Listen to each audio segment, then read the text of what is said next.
Hey everybody, this is Greg with Medical Muscle. And in this video, I'm going to talk about, is it a good idea to delay your STEP exam? I'm going to talk about the pros and cons of step one.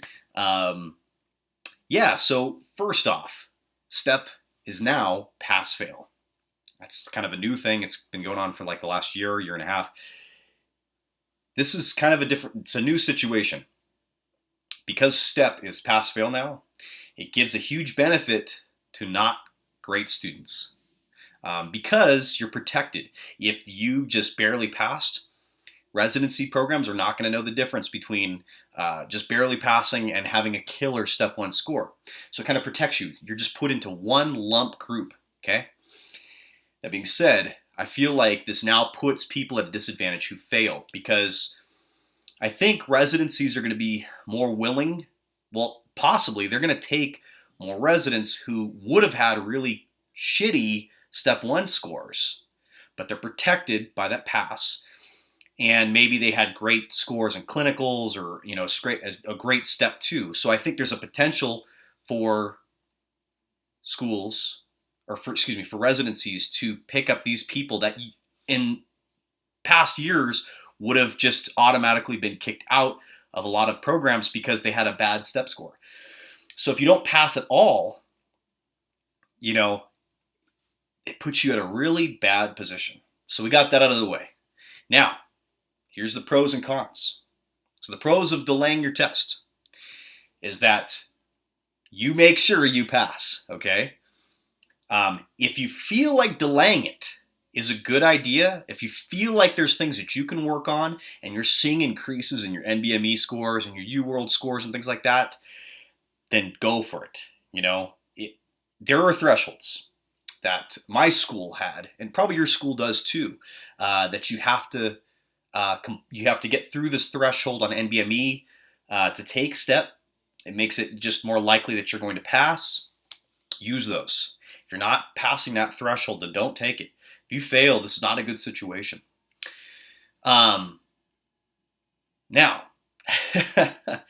the downsides. I feel like there's a lot of downsides.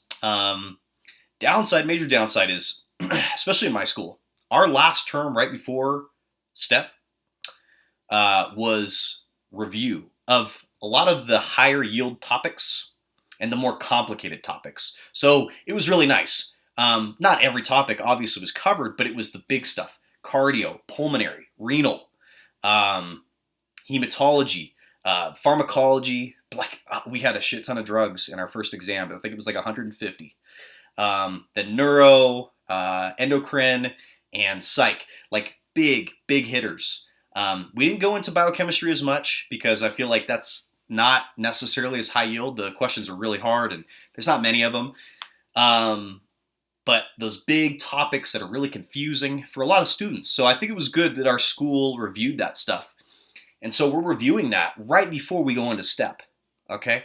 Now there's diminishing return the longer you wait to take STEP because you haven't reviewed that material like heavy, like you did in medical school. Now you're on your own studying. And what I noticed is that my study habits just drop way down. Partly because STEP is pass-fail. And the other part is that it's just hard to stay motivated and study all the time. And, like I was in medical school because I don't have the same environment. I don't have the same major pressures. I'm just studying for one big exam. So I feel like the longer you delay it, the longer you haven't seen the material. Another reason why I don't think you should delay the test, don't delay it because you haven't finished Uworld or you haven't reviewed everything from Uworld. Because it's pass-fail, you don't need to do that. You don't need to do that. Okay? It's pass-fail. If you're doing well on those and you haven't completed them, don't worry. Honestly, I only got through 60% of Uworld. Okay? Only 60%. And I have a friend who only got through 45% and passed. It's not a requirement to hit every single question because it's pass-fail. So if your score is good enough, go off the score. If your score is not good enough, Uworld, I don't know how to gauge that. Gauge it off the NBMEs. But if your NBMEs are good, your Uworld is decent, don't worry about completing every single Uworld or every single NBME. if you do about 4 NBMEs, you got a good handle on how you're doing. If you see a slight upward trend, that's great. That's fantastic.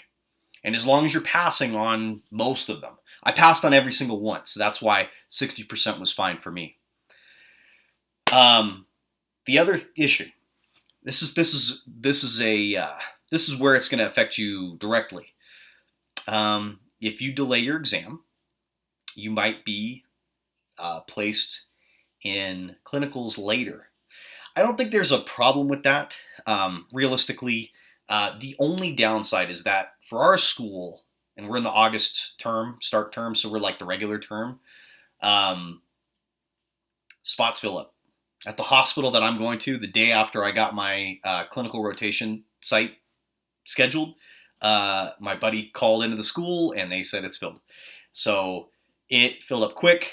It was one that a lot of people wanted. So think about clinicals. If there's a specific town, if there's specific, more by towns.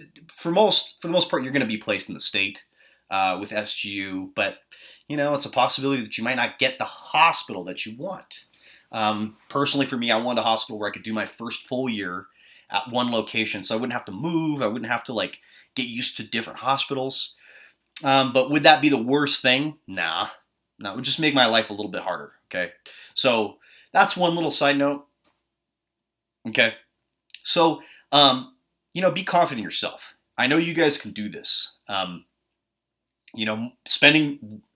Taking step too early, like say 3 or 4 weeks, may not be a great idea for everyone, but I feel like if you're a decent student, it should be anywhere between 6 and 8 weeks.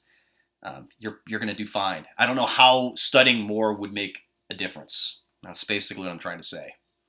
And if you're not getting the NBME scores that you want, you really should reach out to your school, or maybe take one of those refresher courses, boot camp, where they have you in a physical classroom and they grill you every day, and you got to get a certain amount of questions in, and something that's going to force you to study. Because sometimes self-studying is really hard. It's hard for me.